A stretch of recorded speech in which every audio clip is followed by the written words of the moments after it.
Welcome back, friends. LostScarf here, and it's time for the newest Kirby's Dreamcast. Here we talk about everything Kirby, from the games to the people behind making Kirby, and the show Kirby Right Back at ya. If you want to follow us, we're on Twitter as @KirbyDreamcast. There we will do the occasional tweet about the podcast, and also we'll mainly follow a bunch of Kirby fan artists and retweet their art, because Kirby fan arts are amazing. You can currently find the podcast on YouTube, Podbean, iTunes, and Google Play Music. The main difference between YouTube and the others is that we have visuals to enhance the podcast, but they shouldn't be required since this is a podcast. But when it comes to the video game specific ones, it's definitely recommended to watch them, because there's going to be a lot of stuff on screen for you to see, especially when it comes like the Easter eggs, so it's pretty nice for that. First up, I need to make a correction on Kirby's Adventure. I've always known them Mr. Sun, Mr. Moon, and I've said that, but I called them Mr. Sun, Mr. Moon in the Kirby's Adventure podcast. They're known as Mr. Bright and Mr. Shine, respectively, and that'll be important for this episode because they will be in the pinball game. Some other news is Kirby 64 came out on the 24th of March in Japan in the year 2000, while it came out in the US on the 26th of June, which was a while back, so happy birthday North American Kirby 64. So today's episode is going to cover the third Kirby game, Kirby's Pinball Land, Japanese title, Kabi no Pinbaru. It is the first of the spin-off games and starts up a streak of spin-offs for a while. The fourth game is Kirby's Dream Course, which is a mini-golf with special powers, which is so fun. The fifth game is going to be Kirby's Avalanche, which is Puyo Puyo with Kirby's Charm, and then the sixth game will be Kirby's Dream Land 2. So we get 3 spin-offs before the next mainline Kirby game, and then it's going to be Kirby's Block Ball, Kirby's Toy Box, and finally my favorite, Kirby's Superstar. And that's the thing to mention is Kirby's Toy Box. I don't know how we're going to cover that one since that was Japan only, and it was... Not a lot of people played it because it was on a specific thing. We'll see what happens with that one. As always, when it comes to talking about Kirby games, we'll be talking about it in sections, by the way. So first up will be the history of HAL up to this point since the last game we talked about, the making of Kirby's Pinball Land, the reception of Kirby's Pinball Land, and finally we go in deep on Kirby's Pinball Land itself. Going over every detail, every interesting fact about the game, Easter eggs, just everything. But unfortunately, Kirby's Pinball Land doesn't have a lot of information. But I'll give you what I can find. When it comes to sources, I read a bunch of articles about HAL and Kirby during the time period that I can find. Everything used is based on English translation sources, though. Thankfully, Satoru Iwata really liked taking interviews, so there's a lot of information on HAL from his interviews and him in general, so that'd be really useful here and there and everywhere, so that's great there. So first up, the history of HAL since Kirby's Adventure. So Kirby's Adventure came out in March of 1993. Kirby's Pinball Land comes out in November of 1993 as well. There isn't much information found here, so I'll reiterate some things. If you want the history of HAL up to Kirby's Adventure, refer to Kirby's Dream Land and go from there. So HAL went into 6 billion yen debt, but was rescued by Nintendo and turned into a second-party developer. They made the legendary Satoru Iwata the president of HAL because they believed in him, and he set out to get HAL out of a tough spot. They would succeed in 4 years, by the way, by paying Nintendo back 1.5 billion yen a year.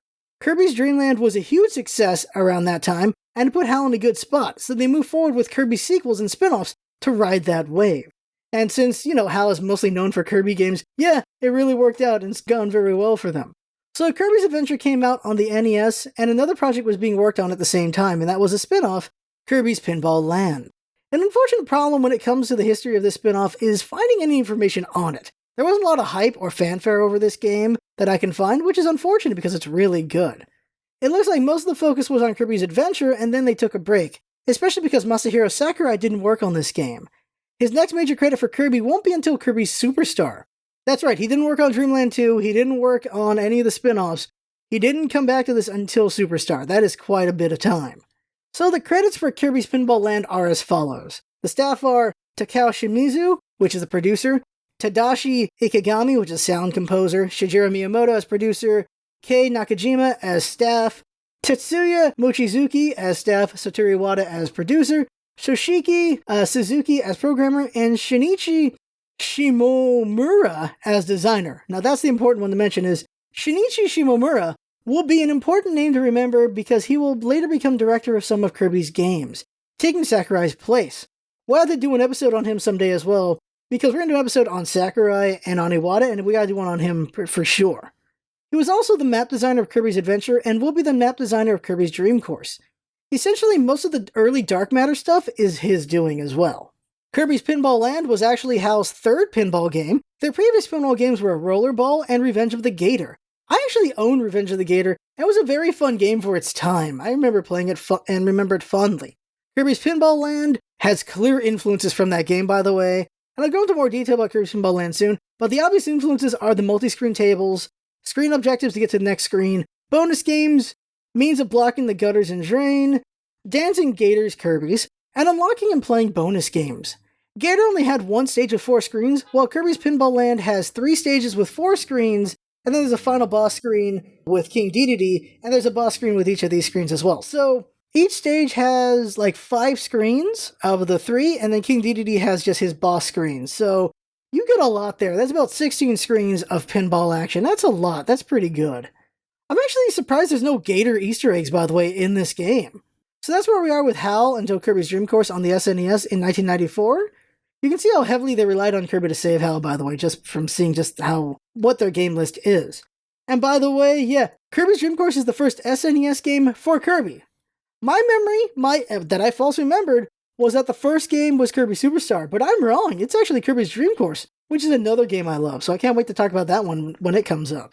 So with Kirby's Pinball Land, they refined their pinball engine and would be so good that years later, another Nintendo great would use their engine for their pinball game. Can you guess which one it is? That's right, it's Pokemon Pinball. It uses Kirby's Pinball Land engine. That is such a cool thing to know. That is just such a cool thing to know. There were some magazine and TV advertising for Kirby's Pinball Land. In Japan, their ad was bombastic and upbeat, while the US was very, very weird. Like, really weird. It's odd when the US is considered the weird ad, by the way, because, Japan. But someday we'll have to do a video on the advertising difference between US and Japan. Same for the box art difference. Speaking of that, the visual difference between the two here isn't bad. The Japanese box art is a lot more busy than the US one. Probably why they elected to make their own box art, because there's a lot going on with the Japanese one. Holy crap. Kirby's Pinball Land came out on November 27th, 1993 in Japan, and 3 days later in the US. It'll get released again on 3DS Virtual Console in 2012, and it actually comes out in the US first that time, which is weird. The game came out to favorable reviews, averaging around 70%. It's a pinball game, so not something for everyone after all, but reviewers appreciated how good it was for a pinball game, and Kirby's Pinball Land actually sold 2.19 million copies. Adventure only sold 1.75 million. But this is something to keep in mind is Kirby's Adventure came out late in the NES life cycle, especially because the SNES was already out. So that's not a bad performance. 1.75 million copies sold when the SNES is already out, and the NES is on the way out. That's pretty good.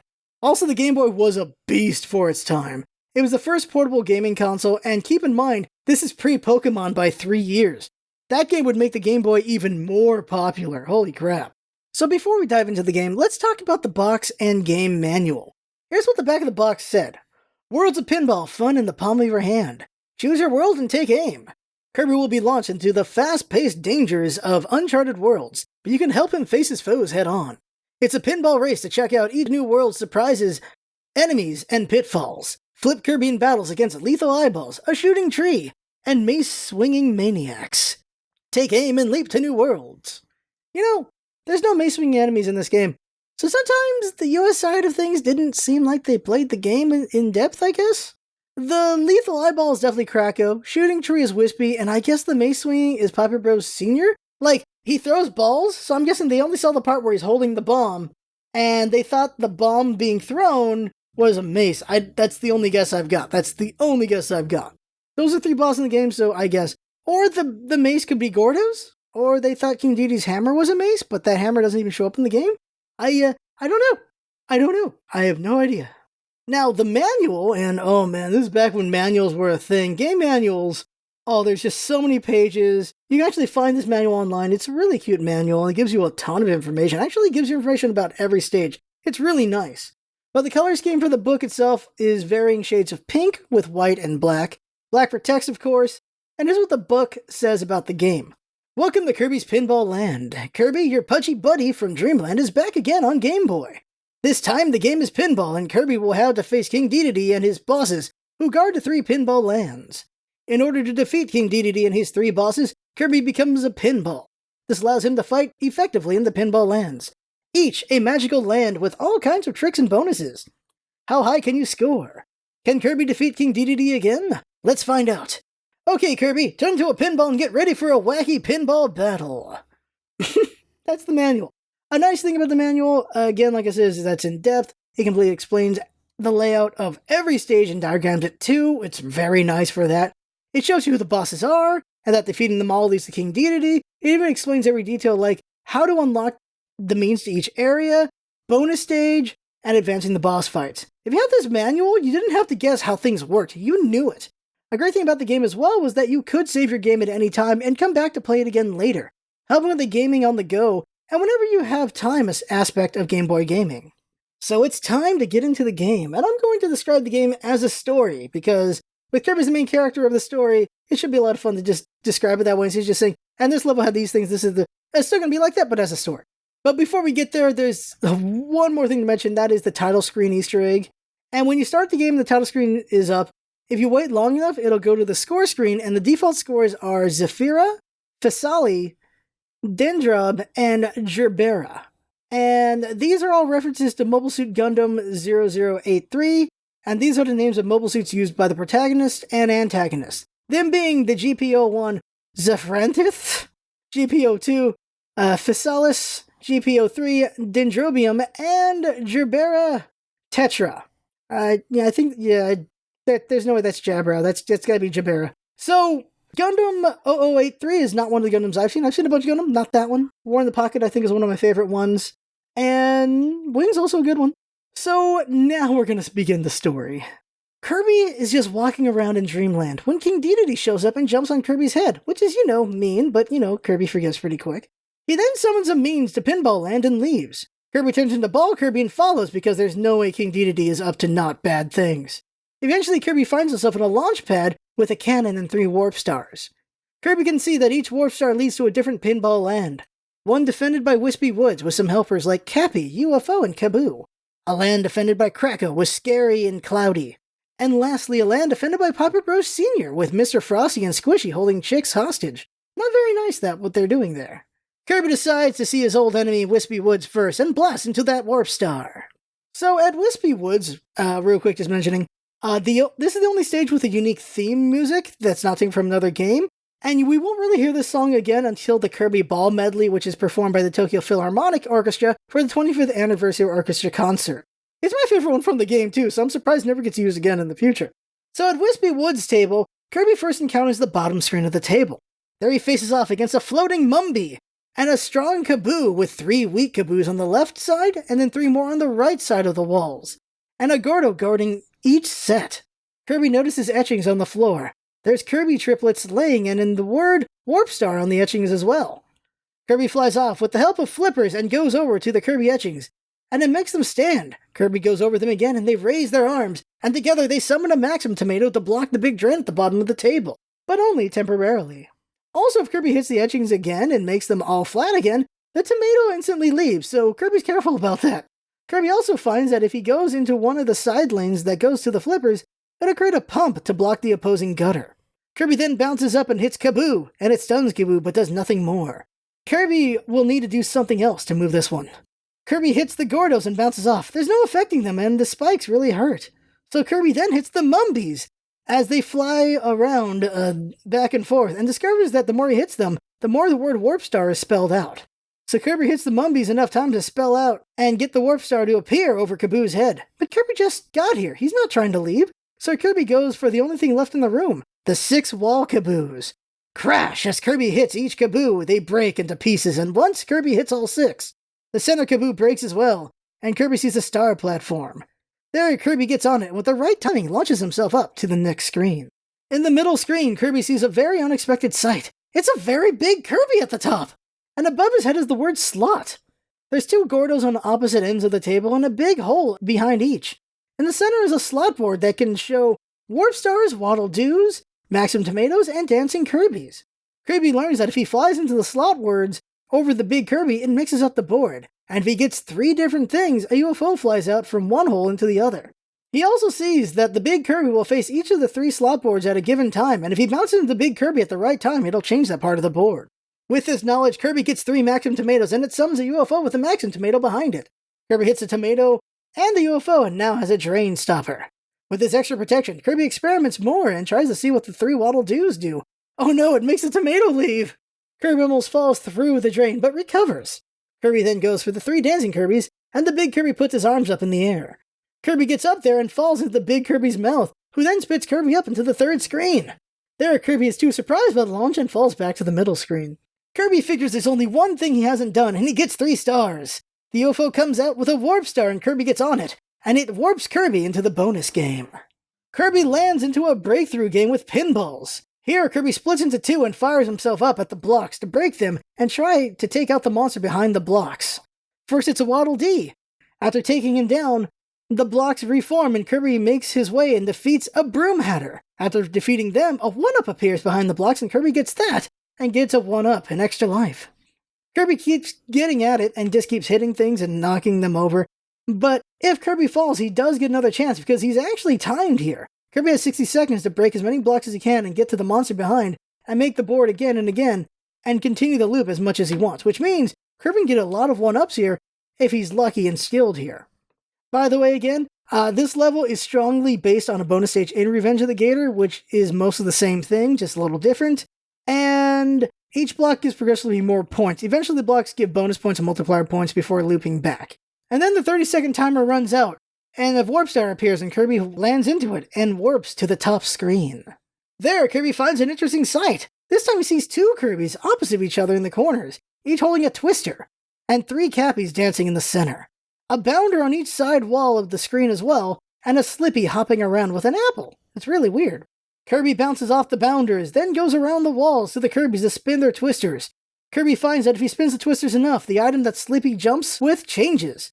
Sometimes it's invincibility candy, which just gives points, but if the twister spins are enough, it gives a Maxim Tomato.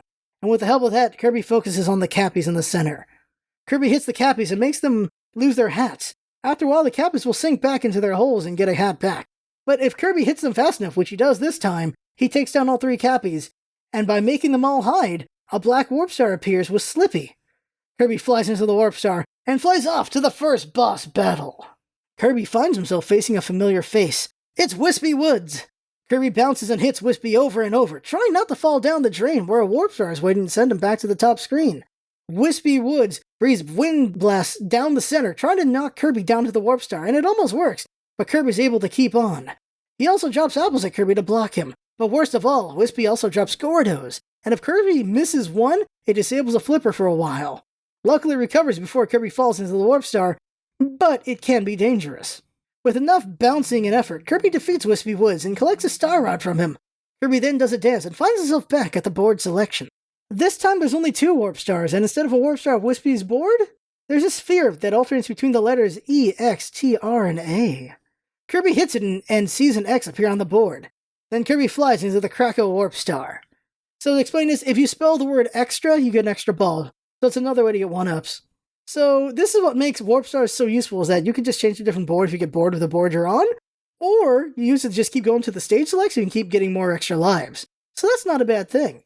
Kirby then lands in Krakow's board, and things feel more cloudy, and the music here is an altered version of Bubbly Cloud's theme. Falling to the bottom screen, with a Scarfy in the center, and a pair of Bumpin' Boos and Gordos in each corner.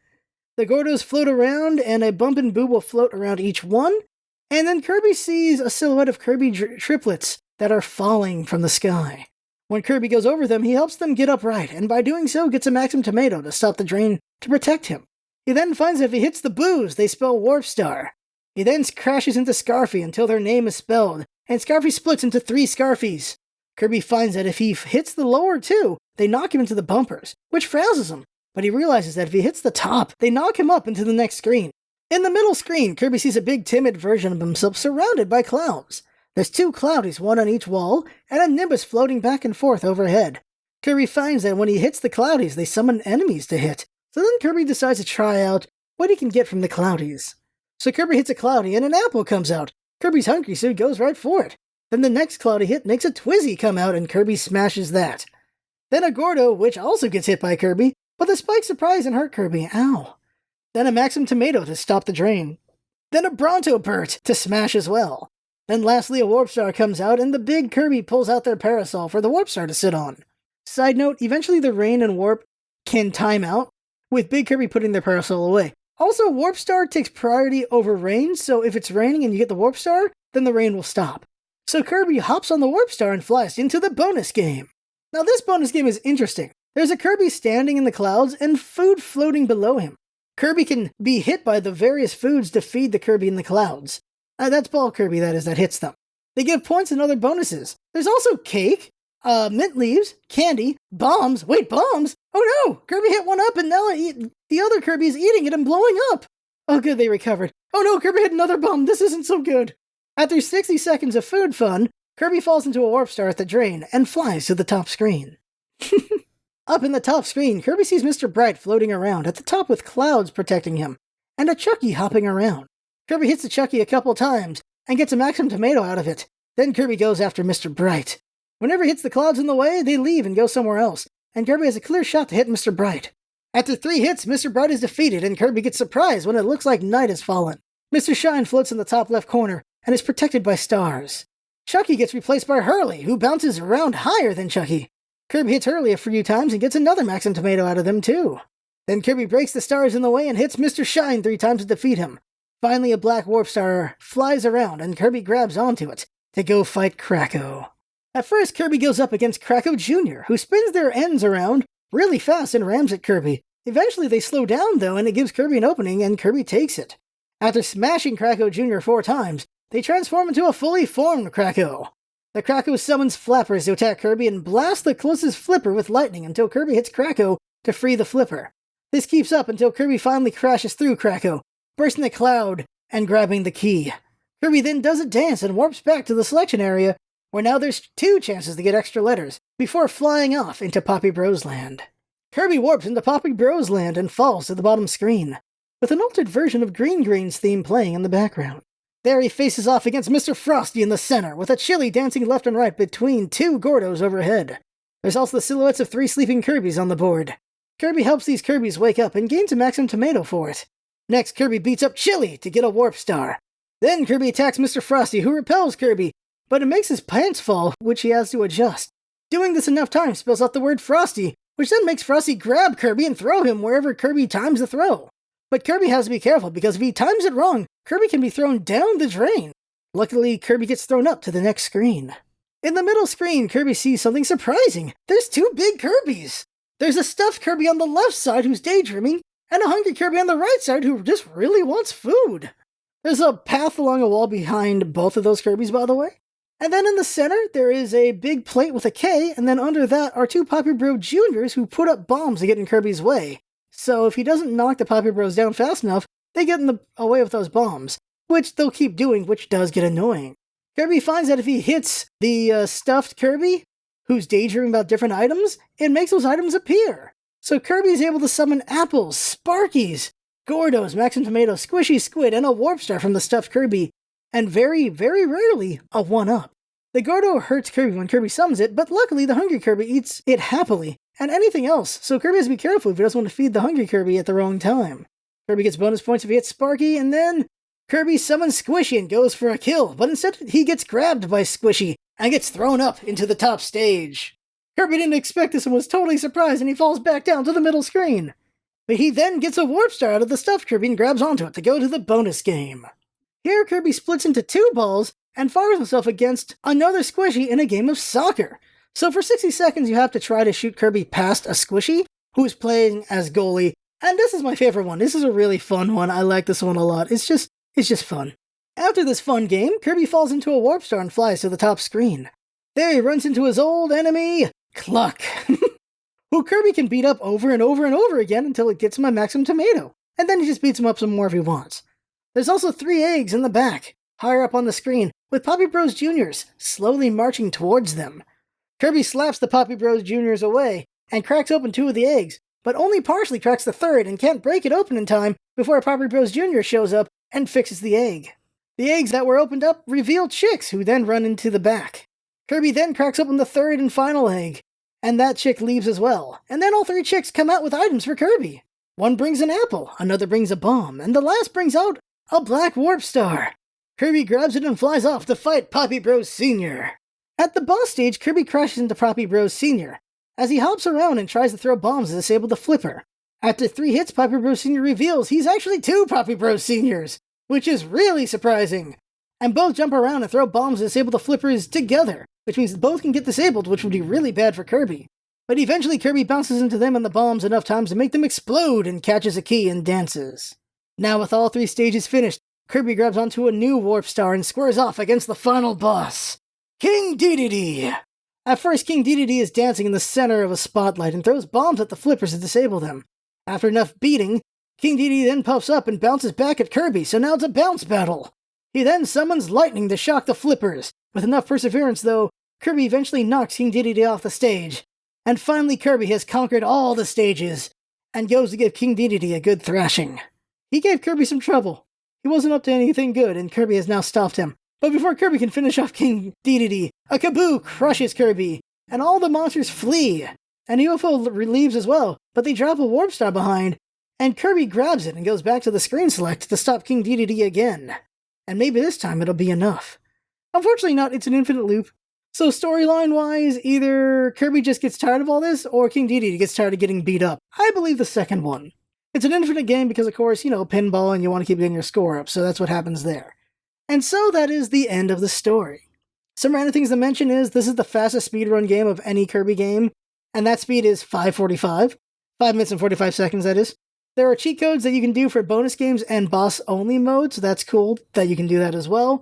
And last thing to mention is the craziest Easter egg that not a lot of people know about, and it's not easy to get. So you have to beat King Dedede first. And what that does is it allows you these Easter eggs which can make you get a summon of Blade Knight, Axe Knight, and Meta Knight on the screen. By the way, this is the only appearance of Meta Knight on the Game Boy. So Blade Knight shows up if you spin the UFO spinners long enough in Wispy Woods. Poppy Bros Sr. Will show up in the Poppy Bros Sr. stage. Axe Knight will show up if you break all the eggs. And for Meta Knight, that's at Krakow stage, and you have to break all the stars without beating Mr. Shine. You do that, and Meta Knight shows up. And for each of them, the mic sound happens. It's very weird. It's just very kind of scary when you don't see it coming. It's something else. But this is the only appearance of Meta Knight in the Game Boy. Oh, something I didn't mention is what happens if you fall down the drain. So if you fall down the drain, you get to play the launch game that's been in almost every Kirby game. So Kirby falls on a platform, and that will bounce back up, and if you hit A at the right time, it'll fly Kirby back into the stage. And if you do it at the perfect time, it puts Kirby all the way back to the top screen. But every time you fall down, that platform gets smaller and weaker with each usage, eventually to a point that you can't use it anymore. And this is something I think is just genius, because it allows you to have more balls kind of at this game, especially if you're a kid who's not very good at this game. It gives you more chances, and that's great right there.